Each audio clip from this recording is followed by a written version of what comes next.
Alrighty. I think this fabric, it may look rather nice. The reality is it's rather shit. I have had a lot of troubles with that vest that you guys saw, and I might as well go and explain exactly why. Because that cloth has the exact same problem. It's getting that time of year again where we've got to get all the firewood out. Anyway, back to the point here. Yeah, here we are. This stuff here was a very weak weave, and that's why I had to put these blue bits here before we went to the very tight weave cotton drill. Now, long story short, I just done you make everything inside out and you flip it the right way out. So I just done the old trick of right sides together. What you basically do is you get the outer sides, the public side, or the right side as it's most commonly called, and you put the two of them together. So this one went on top of this one, and then you sew down the side and join the two together, you know, maybe, I don't know, could be a bit over 1/8 of an inch or whatever. I'm fairly good. Some people, the industry standard is to leave it 1/4 of an inch and then go and trim it off 5 seconds later. I probably go about 1/8 of an inch. Now what happens is, with a bit of strain on it, because as I said, it's non-stretch fabric, and she don't really like to fit my guts in there and all that, she was under a bit of strain. So instead of wreck the stitch, because the stitch was a good stitch, because I'm using, you know, a reasonable tension setting, instead what it done was it pulled the fucking threads out of the actual fake denim fabric here, and then separated. So you had this with the stitch still in it, and all this shit fraying like a mofo, because the weakest point is usually the stitches. Well, in this case, it was the fabric, and it was just easier to fray. So that's why I stuck this in. And that's brand new blue cotton drill. Pretty much the same as the white, except just different colour. And yeah, I'm attempting to hold the two sides together. As you can see there, that's where a bit of it's all bloody frayed. And that's what you get. That's what you get. The whites all come away there, and then you're left with solid blue there. So all your up and down, well, your left and rights in this case, all let go. And that's what you get with shit weave fabric. Anyways, made some boxer shorts too. You reckon I do a fairly nice precision line there? Yeah, I sort of stuffed up. I was trying to copy some of these, and you've sort of got a at the front it's sort of a certain way, and then it's a bit more of a wedge shape when you go around to the back to make room for your arse, basically. And the long and short of it is that well, I said I'll do a front and I'll do a back, but then I sort of bug it up, and so I've got a rather tight left side and a rather too big right side, because although I want to do a front and a back, when I went to put it together, the bit where it all joins in the middle, which looks a little bit frayed-fied here and a bit shaggy, which is your bottom piece here, it sort of goes into an actual cross. Yeah, well, I actually had to have one of those, didn't I? So the whole front back ended up becoming a left-right, which ended up becoming a skinny left and a too big right. But failing that, she sort of worked all right-ish. They're not that bad to wear, to be quite honest. Although me hem for me elastic isn't quite as big as me elastic. actually is. I actually put some high-end bra back elastic in that. That's when I went and bought the whole 200 metres of the stuff. Yeah, I got some of that, and it's damn good elastic. I mean, you could frickin' slingshot someone with it. If you had about 15 bits stuck together, you could slingshot someone's ass with it, honestly. But better than the bloody rubbish Chinese mix pack they sell. But anyway, back to this. This has just been cut by rotary cutter. They are good. I try to resist buying one because I can do it all with the scissors, and then you get a rotary cutter and it's like I should have used this all along. That's fraying quite a bit, as you can see. Now that's a very weak weave. Now I just got this because you're not going to fucking believe it. This is effectively linen. That is effectively a piece of fucking grass. That's right, they grow this plant up in, well, Ireland, and I know they grow it in Scotland, and to be quite honest, I had a great uncle who used to grow this exact shit, known as flax, and not the flax seed. It's closely related to it. The flax seed is a shorter plant that's grown for the oil content of the seed. So the more oil in the seed, the better. And that's what they're aiming for with flaxseed. But the other variety, they aim for the tall stuff so they can get the biggest length of this shit out of it. Now apparently there's a bit of viscose in this, which is in all likelihood I've actually seen the edge, and there's a Chinese phone number and a bit of Chinese writing, so it's probably actually a mix of bamboo and linen, but it was marked as being mainly linen. She tried to do a search for me on the computer and she says, it just says linen mix, and if it's from China, there's I think quite a bit of a chance it might be viscose, which is usually bamboo. And I have some straight viscose in there as well, which is also, it's a very, very light material. But yeah, I have a few relatives coming around for Easter, not to this house, but to my parents' house, and so I thought, well, I might as well make them some bags, and then I was going to start changing over to some of these fabrics are fucking brilliant.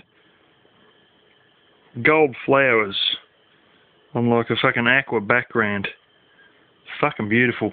It's supposed to be for curtains, but you know, well, furnishing, so it could be a couch, but no one's going to sit on that, it's too thin.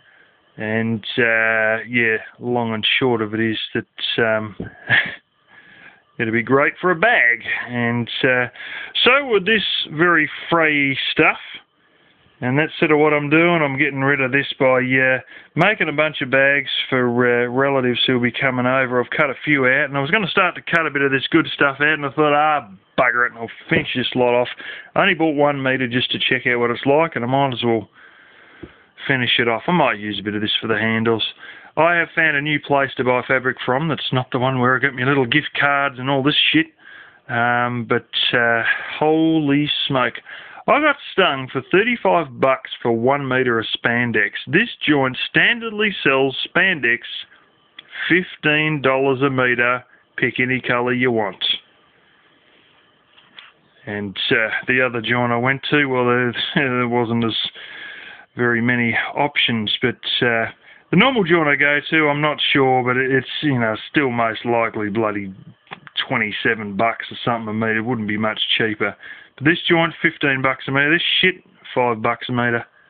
I'm talking Australian dollars, so that's about $3.50 US a metre. And some other gear here. Gold is gold. That looks sort of almost Iranian, that design. I got there's another one. Oh yes, this is frickin' gold, this one. I might go and make certain little nieces a bit of a dress or two out of this. I just hope my nephew doesn't crack the shits, because he's not going to be getting a dress. 2-year-old having a tantrum. I want my dress.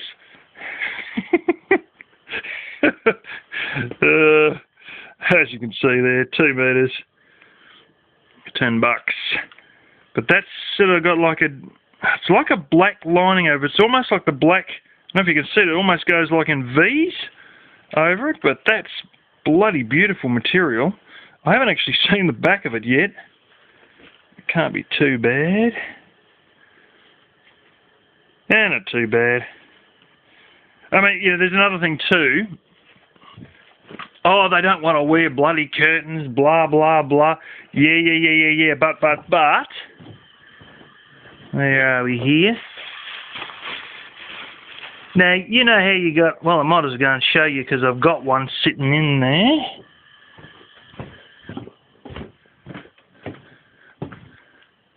Oh, yeah.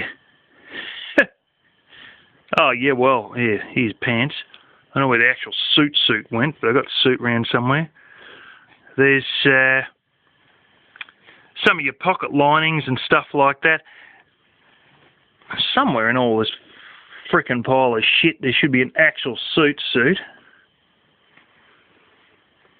Oh, yes, here it is, underneath. There you go, there's a suit. And so the cuff buttons there. And, of course, this is the outside of your suit. And that's your inner lining. Now, you do the same thing to use curtain material to make a dress, if you really want. And what do you think this here is? Inner lining suit satin. Yes. So there we go, people. We're fucking buying up left and right, and the bank account's still not going down. Oh yeah, here's me fucking the golden keep. This is this bronze material. I've got most of the sides finished. I'm just doing this side, but I've got to go and work out a few things because I've got to put a neck in this side. So I've got to. A little bit worried about this fraying because it is a weave. There's two sort of things. There's a weave and a knit. And a weave, there's some of me hem that I've made. Yeah, and it does because that's the end of it there. There's a weave like this bitch and that one, and they'll fray. And, you know, it wouldn't take too long for that to all fray out. So you've got to put a hem in. When I do the neck, there might be a way that I can do a collar, almost like, almost like an inside-out boomerang that I flip around the right way and then attach onto the side of this and sew it in, you know, back. And then, you know, as in, this edge gets covered, but then the rest of it's all hemmed in collar. Hard to explain, really, to be quite honest. But it'll, should solve the problem. Because as I do a neck, it's just going to be like a big fucking circle cut straight out of this. I'll show you a knit because I got one. I got a poncho I made. I'm making a lot of shit these days.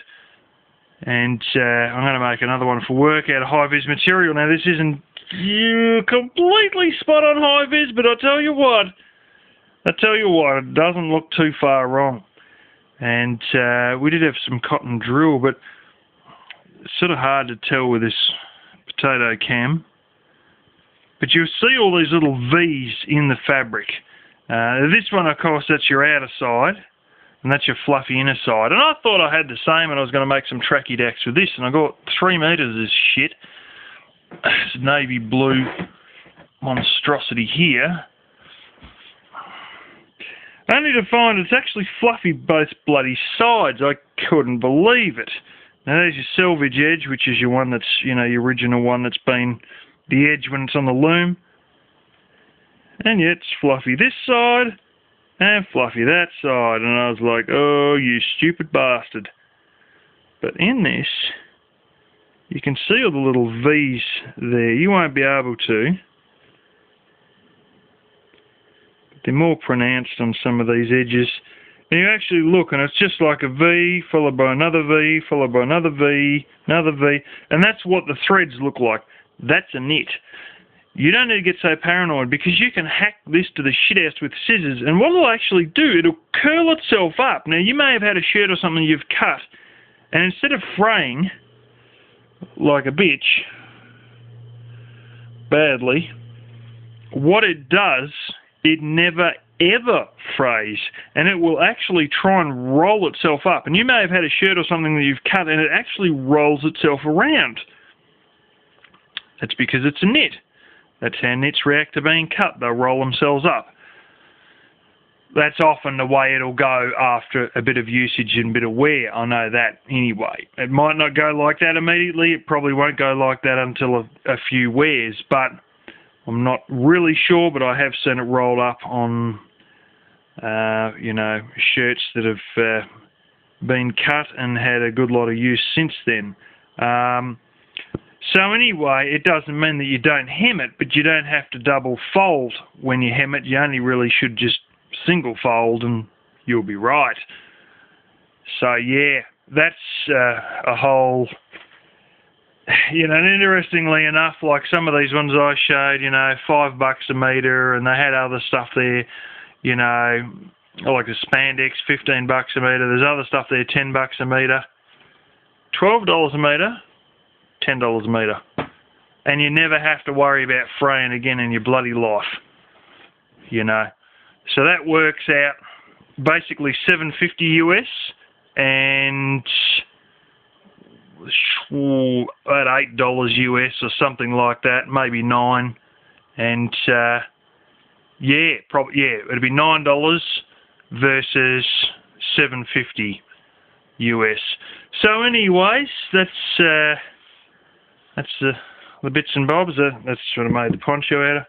That's actually the headpiece of cut out. I've got more back there. This joint is getting to be, as some of the white satin from the boxer shorts. This joint's, you know, he still hasn't made the latch for the roof, and so this is just sort of filling up with more shit, and sometimes you got to stop buying.